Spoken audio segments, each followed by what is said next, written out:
ناظرین، کیا آپ نے کبھی سوچا ہے کہ کائنات کے رازوں کا آغاز کیسے ہوا؟ دیکھیے کیسے ایک صحابی کے تجسس نے علم کے دروازے کھولے اور کائنات کے بڑے راز کو افشا کیا۔ اس ویڈیو کو ہرگز نظر انداز مت کیجیے گا، کیونکہ یہ آپ کو کائنات کی ابتدا اور انسان کے مقام کی گہرائیوں میں لے جائے گی۔ ایک صحابی رضی اللہ تعالی عنہ نے رسول اللہ صلی اللہ علیہ وآلہ وسلم سے سوال کیا کہ اے اللہ کے رسول صلی اللہ علیہ وآلہ وسلم، زمین اور آسمان کو پیدا کرنے سے پہلے ہمارا پروردگار کہاں تھا؟ آپ صلی اللہ علیہ وآلہ وسلم نے فرمایا کہ تب اللہ کے سوا اور کچھ نہیں تھا، پھر اس نے پانی پر اپنا عرش بنایا۔ گویا یہ اس کائنات کی ابتدا تھی۔ پھر اللہ نے قلم کو پیدا کیا اور اس کو حکم دیا کہ لکھ، اور قلم نے اللہ تعالیٰ کے حکم اور اس کے علم سے قیامت تک ہونے والا سب کچھ لوح محفوظ میں لکھ دیا۔ اس کے بعد آسمان و زمین کی 6 دن میں تخلیق کی گئی۔ یمن سے آئے ہوئے ایک وفد نے حضور صلی اللہ علیہ وآلہ وسلم سے کہا کہ ہم آپ سے دین کی سمجھ اور قلم کی ابتدا جاننے کے لیے آئے ہیں۔ تو آپ صلی اللہ علیہ وآلہ وسلم نے فرمایا، جس کا مفہوم یہ ہے کہ سب سے پہلے صرف اللہ تھا، اس کا عرش پانی پر تھا، پھر اس نے قلم پیدا کیا، اس قلم نے لوح محفوظ پر قیامت تک ہونے والے تمام واقعات لکھ دیے، پھر آسمان اور زمین کو پیدا کیا گیا۔ اس کی جو ترتیب ہمیں روایات سے پتہ چلتی ہے وہ کچھ یوں ہے کہ اللہ تعالیٰ نے ہفتے کے دن مٹی پر زمین کو پیدا کیا۔ جب اللہ تعالیٰ نے زمین بنائی تو وہ کانپنے لگی۔ پھر اللہ نے اتوار کو اس میں پہاڑ بنائے، زمین کو سہارا دینے کے لیے ایسے جیسے اس میں کیل ٹھونک دیے۔ اس سے زمین ساکن ہو گئی۔ پیر کے دن اس میں درخت اگائے، منگل کے دن تکالیف، مصیبتیں، جراثیم اور بیماریاں بنائیں۔ بدھ کے دن نور کو پیدا فرمایا۔ جمعرات کو زمین میں چوپائے بنائے اور انہیں زمین پر پھیلا دیا، اور پھر جمعے کے دن کی آخری گھڑیوں میں یعنی عصر کے بعد آدم علیہ السلام کو پیدا فرمایا۔ گویا اللہ تعالیٰ نے انسان کی پیدائش سے پہلے اس کی آسائشوں کے لیے زمین اور اس پر ضرورت کی تمام اشیاء پیدا فرما دی تھیں، یعنی مخلوق کی ابتدا میں آخری نمبر پر انسان کو پیدا کیا گیا تھا، اور نسل انسانی میں سب سے پہلے تخلیق حضرت آدم علیہ السلام کی تھی۔ وہ تمام انسانوں کے باپ ہیں۔ انسانوں کی پیدائش سے پہلے فرشتوں اور جنوں کی تخلیق بھی ہو چکی تھی۔ فرشتے اللہ کی وہ مخلوق ہیں جن کا اصل ٹھکانہ آسمان ہے، اور وہ زمین والوں کے لیے استغفار کرتے ہیں۔ فرشتوں کو نور سے پیدا کیا گیا ہے، جبکہ جنوں کی پیدائش آگ سے کی گئی ہے اور انسانوں کی تخلیق مٹی سے ہوئی ہے۔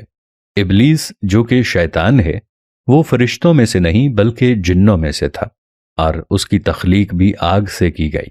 کچھ روایات سے پتہ چلتا ہے کہ آدم علیہ السلام سے 2000 سال پہلے جنات پیدا کیے گئے۔ جب وہ فتنے فساد میں حد سے بڑھ گئے تو اللہ تعالیٰ نے اس فساد کو ختم کرنے کے لیے آسمانوں سے فرشتوں کی فوج بھیجی۔ زمین پر جنوں اور فرشتوں کے درمیان ایک خوفناک جنگ ہوئی، جس کے نتیجے میں ابلیس کے والدین سمیت زیادہ تر شرپسند مارے گئے۔ کچھ سمندر پار دور دراز جزائر میں جا چھپے، جبکہ نیک جنوں نے غاروں میں پناہ لے لی۔ اس وقت ابلیس کم سن تھا اور اس تباہی پر ایک میدان میں کھڑا زار و قطار رو رہا تھا۔ اس کے ارد گرد جنات کی لاشوں کے ڈھیر پڑے تھے۔ فرشتوں کا کام ختم ہو چکا تھا۔ وہ آسمان پر اڑتے ہوئے واپس جا رہے تھے کہ اچانک فرشتوں کے ایک گروپ نے ابلیس کو روتے دیکھا تو زمین پر اتر آئے۔ وہ نہایت حسین و جمیل تھا اور چہرے سے معصومیت بھی ٹپکتی تھی۔ انہیں اس پر ترس آ گیا، چنانچہ ان رحم دل فرشتوں نے حضرت جبرائیل علیہ السلام کے ذریعے اللہ تعالیٰ سے اسے ساتھ لے جانے کی اجازت طلب کی، اور پھر اللہ کی رضا سے اسے گود میں لے کر پہلے آسمان پر اتر گئے۔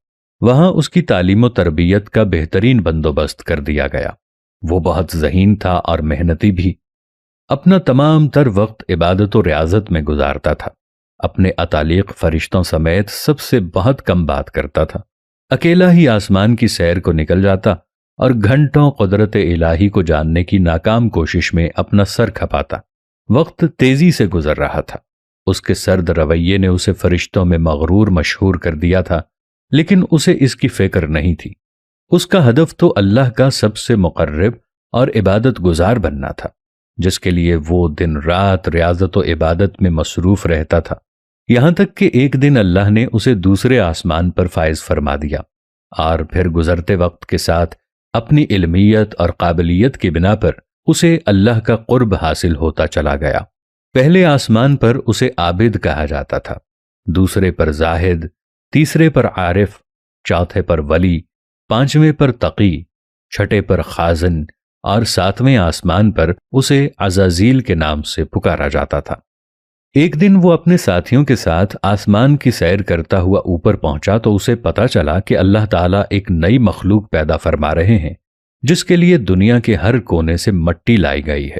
علامہ ابن کثیر رحمت اللہ علیہ لکھتے ہیں کہ اللہ عز و جل نے آدم علیہ السلام کے پتلے کو اپنے دست قدرت سے پیدا فرمایا، اور یہ بغیر روح کے 40 سال تک اسی طرح پڑا رہا۔ فرشتے جب اس کے پاس سے گزرتے تو گھبرا جاتے، ان میں سب سے زیادہ گھبرانے والا ابلیس تھا۔ یہ اس کے پاس سے گزرتا تو اسے مارتا، جس کی وجہ سے اس کے جسم سے ایسی آواز نکلتی جیسے کھنکھناتی مٹی کی ٹھیکری سے نکلتی ہے۔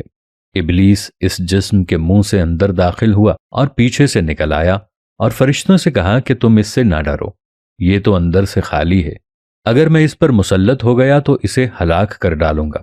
قصص الانبیاء صفحہ 55۔ اور پھر وہ دن بھی آ گیا جب رب العالمین نے فرشتوں سے فرمایا، میں زمین پر اپنا ایک نائب بنانے والا ہوں، وہ زمین پر میرے احکام کا نفاذ کروائے گا۔ فرشتوں نے عرض کیا، اے پروردگار عالم، یہ زمین پر فساد برپا کرے گا اور یہ آپس میں خونریزی کریں گے، جبکہ ہم تو دن رات آپ کی تسبیح کرتے رہتے ہیں اور آپ کی پاکی بیان کرتے رہتے ہیں۔ اللہ تعالیٰ نے فرمایا، جو کچھ میں جانتا ہوں وہ تم نہیں جانتے۔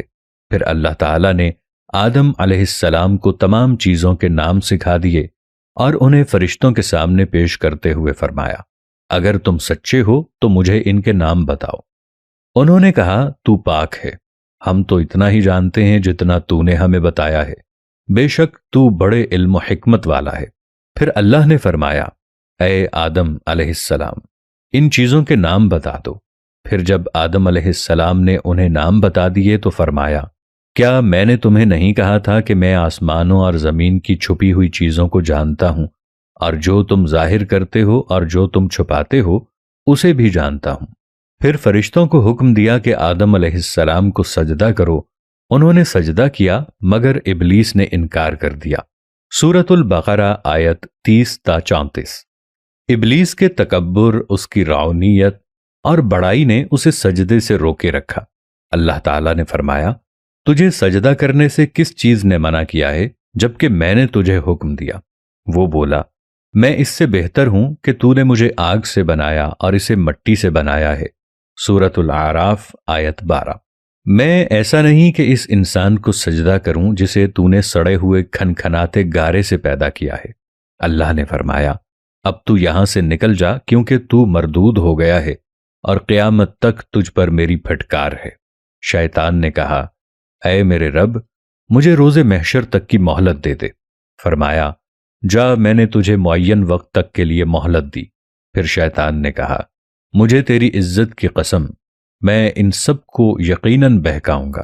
سورۃ الحجر آیت 33 تا 39۔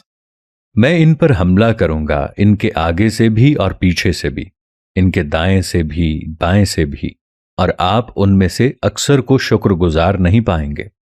اللہ تعالیٰ نے فرمایا کہ یہاں سے ذلیل و خوار ہو کر نکل جا، ان میں سے جو شخص تیرا کہا مانے گا میں ان سب سے جہنم کو بھر دوں گا۔ سورۃ الاعراف آیت 17 اور 18۔ اور یوں بارگاہ خداوندی سے دھتکارے جانے کے بعد شیطان عزازیل سے ابلیس بن گیا۔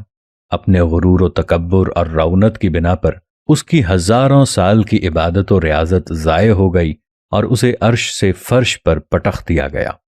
اسے اس وقت حضرت انسان کا کھلا دشمن قرار دے کر لعنت اللہ علی شیطانہم کے لقب سے نوازا گیا۔ قرآن پاک میں 88 بار شیطان اور 11 بار ابلیس کے نام سے اس کا ذکر کر کے انسانوں کو اس سے دور رہنے اور اس کے شر سے بچنے کا حکم دیا گیا۔ باری تعالیٰ نے 1,24,000 پیغمبروں کو دنیا میں مبعوث فرما کر قوموں کو اس کے مکر و فریب سے بچنے کی تلقین فرمائی۔ زمین پر جانے سے پہلے اس نے اللہ سے 4 چیزوں کی اجازت طلب کی۔ 1، تا قیامت موت سے مہلت۔ نمبر 2، اہل زمین کو بہکانے کی قوت۔ نمبر 3، حیت تبدیل کرنے کی صلاحیت۔ نمبر 4، اولاد کثیر اور ان کی طویل عمریں۔ اللہ تعالیٰ نے فرمایا، جا تجھے اجازت ہے، لیکن میرے نیک بندے تیرے فریب میں نہیں آئیں گے، اور جس نے تیرا ساتھ دیا میں تجھ سے اور ان سب سے جہنم کو بھر دوں گا۔ سورہ بنی اسرائیل آیت 61 تا 63۔ اب اس کا کام آسان ہو گیا تھا۔ شیطان جانتا تھا انسان اشرف المخلوقات ہے، لیکن وہ جانتا تھا کہ وہ کس حد تک نفس کا پجاری بھی ہے، گو کہ اسے اس بات کا اختیار نہیں تھا کہ وہ انسان کے اجسام پر قابض ہو کر ان سے بالجبر بدی کے کام کرائے، مگر وہ باخبر بھی تھا کہ وہ نفس امارہ کو اپنی وسوسہ اندازیوں کے چنگل میں پھنسا کر انسانوں کو برائیوں پر آمادہ کر سکتا ہے۔ اس نے یہی طریقہ کار آزمایا۔ ناظرین، اس واقعے سے ہمیں یہ سبق ملتا ہے کہ علم کی طلب اور ایمان کی مضبوطی ہمیں اللہ کی مخلوق کی حقیقت تک پہنچا سکتی ہے۔ یہ ویڈیو ہمیں بتاتی ہے کہ کیسے ہر چیز کی ایک مقررہ جگہ اور وقت ہے، اور اللہ کی حکمت ہر چیز میں موجود ہے۔ کیا آپ سمجھتے ہیں کہ اس ویڈیو نے بھی آپ کو علم کی جانب راغب کروایا ہے؟ آپ کے خیالات اور تاثرات ہمارے لیے قیمتی ہیں۔ براہ کرم اپنی رائے کا اظہار جہاں تک ہو سکے اپنے دوستوں کے ساتھ بھی شیئر کیجیے گا، تاکہ ہم سب مل کر علم کی روشنی میں گامزن ہو سکیں۔